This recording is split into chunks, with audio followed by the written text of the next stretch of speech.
आप सभी का स्वागत है ऑनलाइन स्टडी एग्जाम में। तो चलिए शुरू करते हैं आज के यानी 11 जुलाई के अपने करंट अफेयर्स। तो चलिए शुरू करते हैं बिना किसी देरी के अपने पहले क्वेश्चन से। हाल ही में विश्व ऊर्जा स्वतंत्रता दिवस कब मनाया गया है?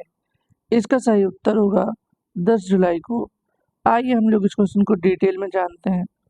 हम हर साल 10 जुलाई को वैश्विक ऊर्जा स्वतंत्रता दिवस इस मनाते हैं। इसका उद्देश्य वैकल्पिक ईंधनों के महत्व के बारे में जागरूकता बढ़ाना है। हमारा अगला क्वेश्चन है, हाल ही में गृह मंत्री अमित शाह ने कहा 27वीं पूर्वी क्षेत्रीय परिषद बैठक की अध्यक्षता की है? इसका सही उत्तर होगा रांची। आइए हम लोग इस क्वेश्चन को डिटेल में जानेंगे। केंद्रीय गृह मंत्री अमित शाह की अध्यक्षता में रांची में 27वीं पूर्वी क्षेत्रीय परिषद की बैठक आयोजित की गई। प्रतिनिधित्व करने वाले राज्य झारखंड, बिहार, पश्चिम बंगाल और उड़ीसा थे। हमारा अगला क्वेश्चन है, हाल ही में किस केंद्रीय मंत्री ने इंडिया एनर्जी स्टोरेज वीक 2025 का उद्घाटन किया? इसका सही उत्तर होगा हर्ष मल्होत्रा ने। आइए हम लोग इस क्वेश्चन को डिटेल में जानेंगे। भारत सरकार ने सड़क परिवहन एवं राजमार्ग और कॉर्पोरेट मामलों के राज्य मंत्री श्री हर्ष मल्होत्रा ने दिल्ली के यशोभूमि में इंडिया एनर्जी स्टोरेज वीक 2025 के तहत भारत का वाहन विद्युतीकरण रोड मैप सत्र का उद्घाटन किया। मंत्री ने कहा कि मोदी सरकार हरित परिवहन और इलेक्ट्रिक वाहन विनिर्माण पारिस्थितिक तंत्र को बढ़ावा देने के लिए प्रतिबद्ध है। हमारा अगला क्वेश्चन है, हाल ही में 10 पैसे का पोस्ट कार्ड पुस्तक किसने लिखी है? इसका सही आंसर होगा एस.एन. अहमद ने। आइए हम लोग जानते हैं और कितनी नई पुस्तकों का विमोचन हुआ है। डॉक्टर जगदीश शुक्ला ने अपनी नई किताब a billion butterflies a life in a climate and chaos theory लिखी। डी.एस. वेरिया के द्वारा लिखित पुस्तक अंबेडकर के संदेश लॉन्च की गई। हिस्ट्री डेट इंडिया इग्नोर्ड नामक किताब प्रेम प्रकाश द्वारा लिखी गई। शिखर धवन ने अपनी आत्मकथा the one cricket my life and more लिखी। सुचेता राज खन्ना ने the star slide the way नामक उपन्यास लिखा। आदिसी अग्रवाल ने मोदी जा नीति शास्त्र द वर्ड्स इज ऑस्टर नामक पुस्तक लिखी। ऑड्रे ट्रूसक ने इंडिया 5000 ईयर्स ऑफ हिस्ट्री नामक पुस्तक लिखी। हमारा अगला क्वेश्चन है, हाल ही में कहाँ असीमता वेट लिफ्टिंग लीग की शुरुआत हुई? इसका सही उत्तर होगा मोदी नगर। आइए हम लोग इस क्वेश्चन को डिटेल में जानेंगे। केंद्रीय युवा कार्यक्रम एवं खेल मंत्री डॉक्टर मनसुख मांडविया ने आज उत्तर प्रदेश के मोदी नगर में असीमता लीग के 2025 सीजन का उद्घाटन किया। हमारा अगला क्वेश्चन है, हाल ही में कहाँ कॉन्ट ब्रिज का नाम बदलकर सिंदूर ब्रिज रखा गया है? इसका सही उत्तर होगा मुंबई। आइए हम लोग इस क्वेश्चन को डिटेल में जानेंगे। मुंबई में लगभग 150 साल पहले बने कर्नाटक ब्रिज का नाम बदल दिया गया। यह bridge British governor James Revit Karnataka के नाम पर रखा गया था। साल 2022 में इसे असुरक्षित घोषित किया गया था। हमारा अगला क्वेश्चन है, हाल ही में भारत के पहले स्वदेशी रूप से निर्मित डाइविंग सपोर्ट वेसल का नाम क्या है, जिसे भारतीय नौसेना को सौंपा गया? इसका सही उत्तर होगा INS निस्तार। आइए हम लोग इस क्वेश्चन को डिटेल में जानेंगे। INS निस्तार भारत का पहला स्वदेशी रूप से निर्मित डाइविंग सपोर्ट वेसल्स है, जिसे हिंदुस्तान शिपयार्ड लिमिटेड ने 8 जुलाई 2025 को विशाखापट्टनम में भारतीय नौसेना को सौंपा। यह पोत गहरे समुद्र में डाइविंग और बचाव अभियानों के लिए डिजाइन किया गया है। इसमें 300 मीटर तक सैचुरेशन डाइविंग और 1000 मीटर गहराई तक सैल्वेज ऑपरेशंस के लिए रिमोटली ऑपरेटेड व्हीकल जैसे अत्याधुनिक क्षमताएं मौजूद हैं। यह भारतीय नौसेना की समुद्री सुरक्षा और बचाव क्षमता को मजबूत करेगा। हमारा अगला क्वेश्चन है, हाल ही में किस राज्य सरकार ने शहरी महिलाओं को सशक्त बनाने के लिए डीजी लक्ष्मी योजना शुरू की है? इसका सही उत्तर होगा आंध्र प्रदेश। आइए हम लोग इस क्वेश्चन को डिटेल में जानेंगे। आंध्र प्रदेश सरकार ने शहरी गरीब महिलाओं को डिजिटल सेवा प्रदाता बनने में मदद करने के लिए डिजी लक्ष्मी नामक एक नई योजना शुरू की है। राज्य की योजना सभी शहरी स्थानीय निकायों यूएलबी में 9034 कॉमन सर्विस सेंटर स्थापित करने की है। यह डिजिटल रोजगार और महिला नेतृत्व वाले व्यवसायों को बढ़ावा देने की दिशा में एक महत्वपूर्ण कदम है। हाल ही में केरल का पहला स्किन बैंक कहाँ खुला है? इसका सही उत्तर होगा तिरुवनंतपुरम में।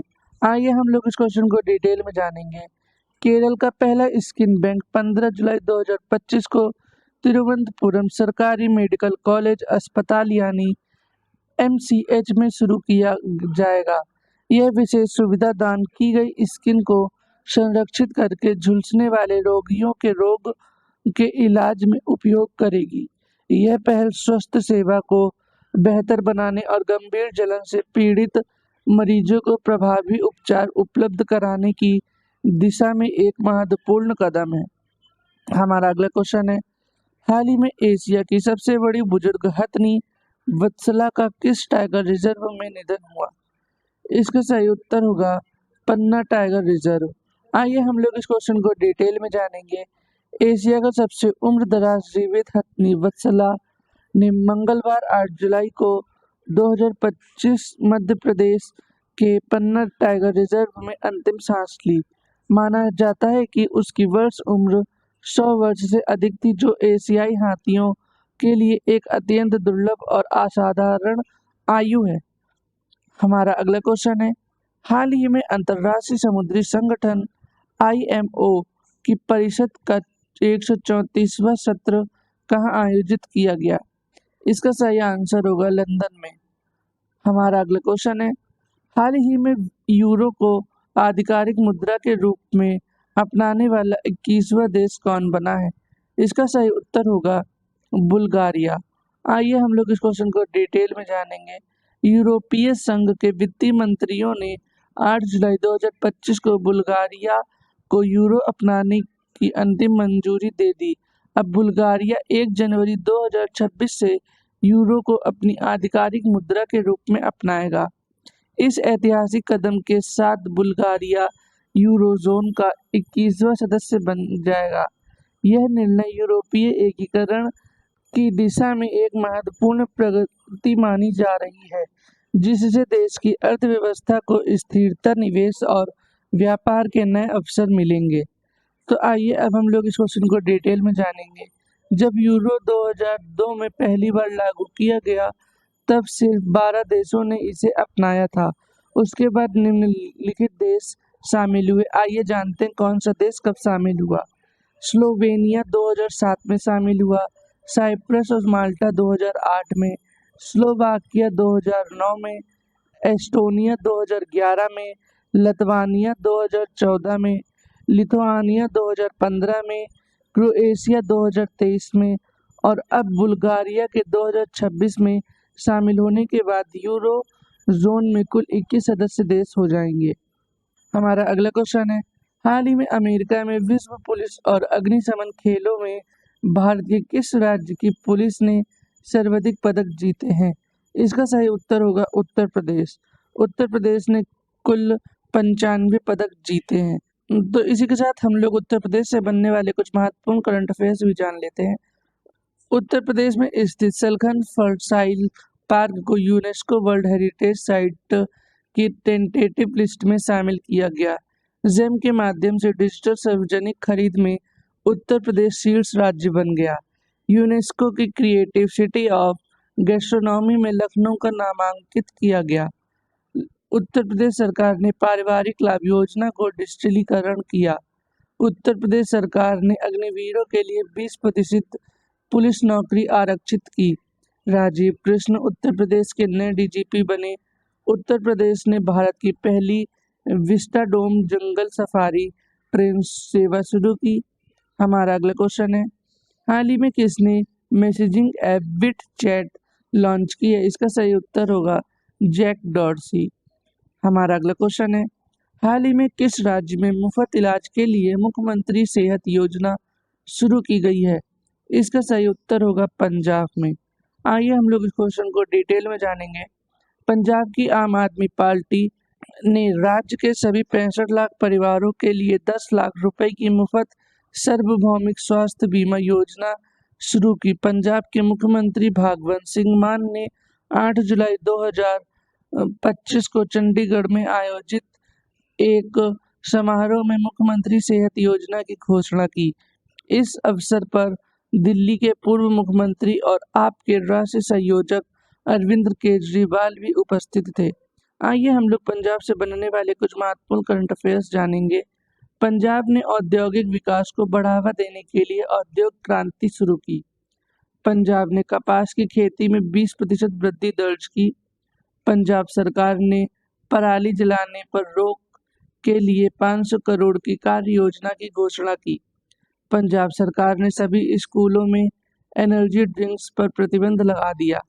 पंजाब ने मध्य प्रदेश को हराकर 15वीं हॉकी इंडिया सीनियर पुरुष राष्ट्रीय चैंपियनशिप जीती। पंजाब अपनी विधानसभा में सांकेतिक भाषा शुरू करेगा। पंजाब की विधानसभा ने सर्च इंजन लॉन्च किया। पंजाब सरकार ने महिलाओं की सुरक्षा के लिए प्रोजेक्ट हिफाजत शुरू किया। हमारा अगला क्वेश्चन है, हाल ही में केंद्रीय मंत्री धर्मेंद्र प्रधान ने यूपी के किस शहर में एग्रीटेक इनोवेशन हब का उद्घाटन किया? इसका सही उत्तर है मेरठ। आइए हम लोग इस क्वेश्चन को डिटेल में जानेंगे।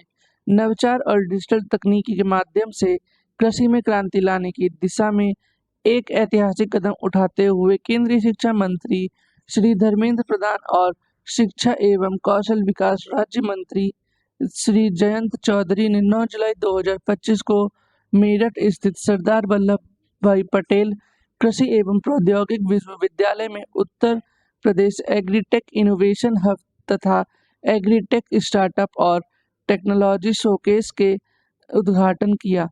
हमारा अगला क्वेश्चन है, हाल ही में आर्टिस्टिक जिम्नास्टिक वर्ल्ड चैंपियनशिप कहाँ आयोजित हुई? इसका सही उत्तर होगा इंडोनेशिया। आइए हम लोग इस क्वेश्चन को डिटेल में जानेंगे। आर्टिस्टिक जिम्नास्टिक वर्ल्ड चैंपियनशिप इस वर्ष 19 से 25 अक्टूबर तक पहली बार इंडोनेशिया की राजधानी जकार्ता में आयोजित होगी। यह पहला मौका है जब इस प्रतिस्पर्धा में मेजबानी कोई दक्षिण पूर्व एशियाई देश करेगा। हमारा अगला क्वेश्चन है, हाल ही में एप्पल ने किसे मुख्य परिचालन अधिकारी यानी सीईओ नियुक्त किया है? इसका सही आंसर होगा सबीर खान को। आइए हम लोग महत्वपूर्ण नियुक्ति से बनने वाले कुछ महत्वपूर्ण करंट अफेयर्स जान लेते हैं। आईसीसी ने संजोग गुप्ता को अपना नया सीईओ नियुक्त किया। साहिल किन्नी आरबीआई इनोवेशन हब के नए सीईओ बने। इंडिगो ने बोर्ड में अमिताभ कांत को गैर कार्यकारी निदेशक नियुक्त किया। सर्वसम्मति से खो खो महासंघ प्रमुख के रूप में सुधांशु मित्तल को फिर से चुना गया। भारतीय नौसेना की पहली महिला फाइटर पायलट आस्था पूनिया बनी। सुकन्या सोनोवाल को राष्ट्रमंडल शांति राजदूत चुना गया। केशवन रामचंद्र आरबीआई के नए कार्यकारी निदेशक बने। नंदन नीलेकणी को इंडिया एनर्जी स्टेक का मुख्य सलाहकार नियुक्त किया। हमारा अगला क्वेश्चन है, हाल ही में जारी रिपोर्ट के अनुसार भारत के पास दुनिया का कितने प्रतिशत रेयर अर्थ एलिमेंट भंडारण है? इसका सही उत्तर होगा 0.8%। हमारा अगला क्वेश्चन है, हाल ही में बिस्मिल्लाह जान सिनवारी का 41 वर्ष की आयु में निधन हो गया। वे कौन थे? इसका सही उत्तर होगा अंपायर। आइए हम लोग इस क्वेश्चन को डिटेल में जानेंगे।